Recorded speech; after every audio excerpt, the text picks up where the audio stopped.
People power. Oluvannyuma lw'akadde akawera nga bali mu kafubo omutakkiriziddwa bannamawulire ateekerateekera ekibiina ki National Unity Platform David Lewis Lubongoya alangiridde eri bannakibiina abaakedde okukuŋŋaanira ku kitebe e Makerere Kavule nga bwe kyasaliddwawo omubaka wa Nakawa West era omwogezi w'ekibiina kino Joel Ssenyonyi okusigala mu kifo kyakulira oludda oluvuganya mu palamenti. Anaatukulembera mu lusalalo mu palamenti era nga baba bakola Honorable Joel Ssenyonyi okuva e Nakawa West constituency. Okubiriza bannange tugende tuweereze weewaawo baatubba akalulu weewaawo bannayuganda banyiivu ate okubanga banyiivu batusuubiramu nnyo bingi tewudera bwe wabeerawo ebbago ly'etteeka mu paalamenti batunuulira nnyo ab'opposition newankubadde tubeera batono. Nti kyasaliddwawo bwe kiti oluvannyuma lw'okwekenneenya obulungi empeereza ye ey'emyaka 2.5 gy'abadde yaakamala mu kifo kino kale ne balaba nga bwe bamwongera akadde akalala ajja kubakola bulungi.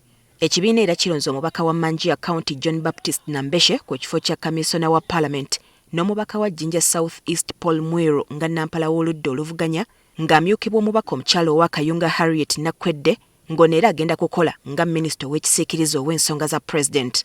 And let me make a total commitment as I pledge to advance the ideals and objectives of our party, but also the needs and the interests of our people. Mu balala abalondeddwa mu kabineti y'ekisiikirize kuliko Joseph Gonzaga Ssewungu ng'ono alondeddwa nga minisita ow'ekisiikirize ow'ebyokwerinda n'abaazirwanako, omubaka omukyala owa Mukono Sheila Amaniyo ku by'amawulire, Karim Masaba owa Mbale Industrial City Division ku bibiina by'obwegassi, Sebina Javiira aweereddwa kya minisita wa byansimbi, Kiwanuka Abdallah owa Mukono North alondeddwa kuba minisita w'amateeka, Dr. Timothy Batua ku by'obulamu, Zambali Blasio Mukasa ku by'emizannyo, Robert Maseruka owa Mukono South aweereddwa kya minisita ow'ekisiikirizo ow'abavubuka n'abaana. So nze ogwange guliwo kola lugambo, actually office yange no yakola lugambo kubanga basina kyamaanyi kyakola nnyo kubanga bali be bakwata ssente bagaba ssente bakola buli kimu kyonna.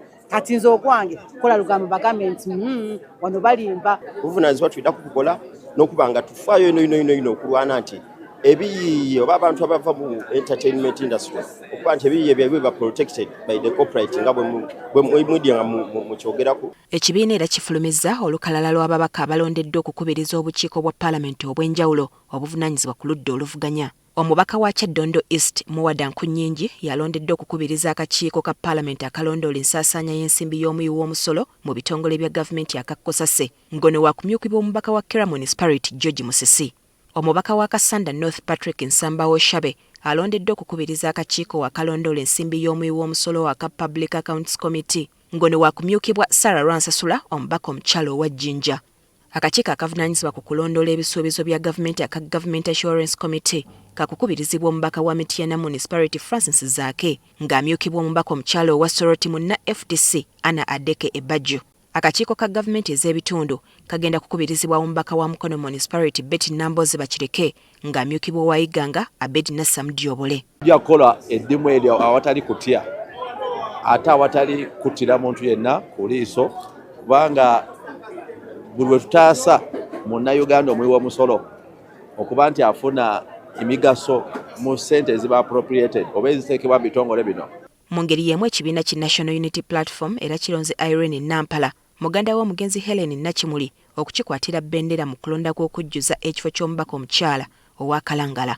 Olw'ensonga twagalanga akakiiko ebyokulonda ku lw'ekibiina kino okusaba abantu b'e Kalangala kwage maloboozi batuwulira ate ge mwatuwadde n'abamu ku ffe twabaddeyo be mulaba wano abamu ku ffe twabaddeyo ne tukwata ku ntunuusi z'abantu b'e Kalangala batukakasa nti bannange oli omwana oli muganda w'oli ffe ge twagala. I have accepted what is being offered to me. Bano bonna akolanga President w'ekibiina ow'ekiseera Dr. Lena Zedriga abalaalise nga bwe bagenda okutambulizibwako eriisa ejjogi okulaba nga bwe batuukiriza obuweereza obubaweereddwa. We are there to deliver and we are watching every single minute. We are watching. You'd rather be silent than come out in an outrageous, dramatic place. Shamim Naiga, NTV, Akawungeezi.